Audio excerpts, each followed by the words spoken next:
Tengo un montón de preguntas, pero por temas de tiempo voy a tener que ir muy rápido. El presidente de la Corte Suprema de Justicia, don Orlando Aguirre, nos manifestó en esta comisión legislativa que los magistrados deben ser vitalicios.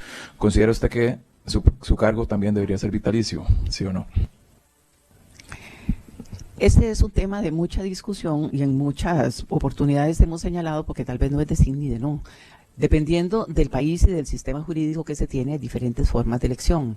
Yo sí, y en muchas ocasiones he dicho que sí creo que debería tenerse algún límite en cuanto al tiempo, 1 o 2 periodos de ejercicio de la magistratura, al momento de hacerlo, pero en esto respeto siempre las opciones diferentes y también siempre respetaré lo que establece la Constitución. En este momento no se fija un tope y en eso cada uno tiene su propio proyecto de vida y en estos yo sí creo que tiene que tener un periodo suficiente para que la jurisprudencia genere seguridad jurídica. Sí pienso oportuno, sobre todo que generalmente las personas magistradas somos jueces de carrera, es lo más frecuente. Y nosotros, con el régimen de jubilaciones, nos podemos jubilar a los 65 años. Entonces pensaría que tiene que haber pasado un plazo como, no solo, porque también en otras ocasiones he dicho que para ser magistrado uno tiene que tener al menos 50 años. Yo respeto a la gente que han nombrado de edades muy inferiores, pero sí uno requiere una madurez, no solo jurídica, sino emocional, para poder llegar a la magistratura. Que le interrumpa, doña Patricia, por temas de tiempo, le interpreté que 2 periodos está bien, o sea, estaría de acuerdo con 16 años máximo. Ponga así, sí pienso que se pueden limitar y en esos, pero siempre respetaré lo que establezca esta Asamblea Legislativa. Gracias. Usted ha venido hablando de temas de presupuesto y la ha venido escuchando, entonces voy a hacer una pregunta en esa línea.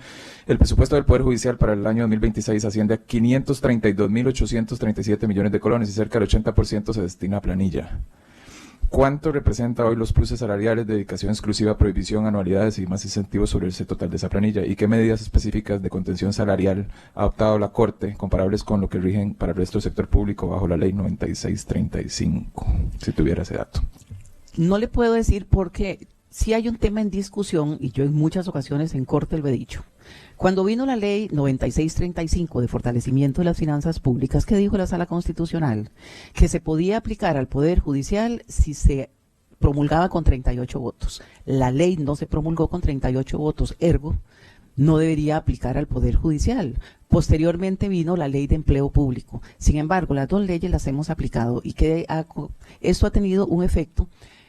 No le puedo decir en todos los casos cuánto representan los pluses, pero sí a nivel le puedo decir de jueces 13 penal, esa reducción del 60 al 30 de la prohibición, en términos netos, el salario se vuelve poco competitivo. Y al momento también que nosotros reclutamos personal, viera que de las cosas más difíciles que hacemos es nombramientos, porque no podemos hacer la mejor selección, porque a veces no son las mejores personas las que concursan, porque el salario no es atractivo. Bueno, yo le agradecería si me puede enviar la información a mi despacho de ese porcentaje.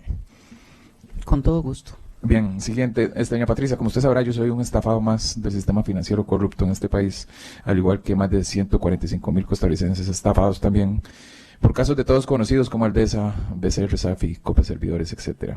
A la fecha no hay una sola persona en la cárcel de esos estafadores que nos estafaron a todos los costarricenses. Evidentemente el sistema penal no le está respondiendo a las víctimas en tiempos razonables. Me gustaría saber qué acciones puntuales, aparte de pedir dinero, presupuesto, y ahora con este tema de los magistrados suplentes, ha impulsado usted para mejorar la mora judicial en la Sala Tercera que usted preside.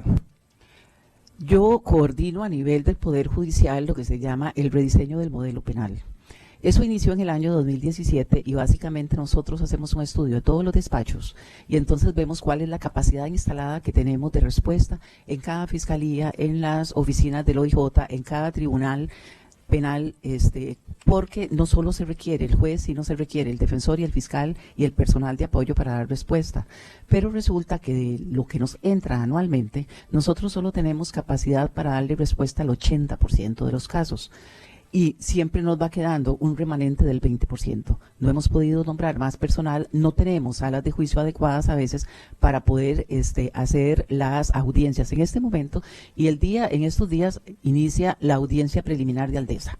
Correcto, si usted perdón que la interrumpa en ese caso, doña Patricia, 9 años después, ustedes están con una audiencia preliminar, usted entenderá la molestia que tenemos los costarricenses con el tema de justicia pronta y cumplida que no se está, pues, evidentemente cumpliendo. Doña Patricia, debido a que la reelección de magistrados es prácticamente segura al requerir 38 votos en contra, ¿considera usted que nosotros debemos impulsar una reforma constitucional para modificar esa norma y que sea con mayoría absoluta, mayoría simple? En esto, respecto a lo que decida esta Asamblea Legislativa, no opino sobre el tema. Viera que tuvimos una reunión de personas magistradas en Corte pensando si se hacía una propuesta desde Corte. Yo les dije que yo en eso no participaba porque es una facultad exclusiva que la Constitución le da a esta Asamblea Legislativa y por eso yo respetaré lo que decidan, si hay reforma constitucional o no, pero no opino sobre el tema. Gracias, me reservo el tiempo, Presidenta. Presidenta, tal vez si usted me da un minuto para darle una respuesta al magistrado. Sí, claro, adelante. Con relación, le decía que yo no solo lidero el rediseño del modelo penal, sino que además desde la Sala Tercera hicimos una propuesta de reforma legal al Código Procesal Penal que fue aprobado en jurídicos por voto de mayoría. En eso hacemos una propuesta clara de cómo podríamos dar una respuesta más ágil a los tribunales, a lo que la gente espera, que es que demos una respuesta más ágil, pero también si usted estudia dónde están los cuellos de botella, mucho está en la Fiscalía y en el OIJ, porque no contamos con personal suficiente, calificado de peritos, para que puedan hacer los análisis forenses pertinentes para poder investigar estos casos tan complicados.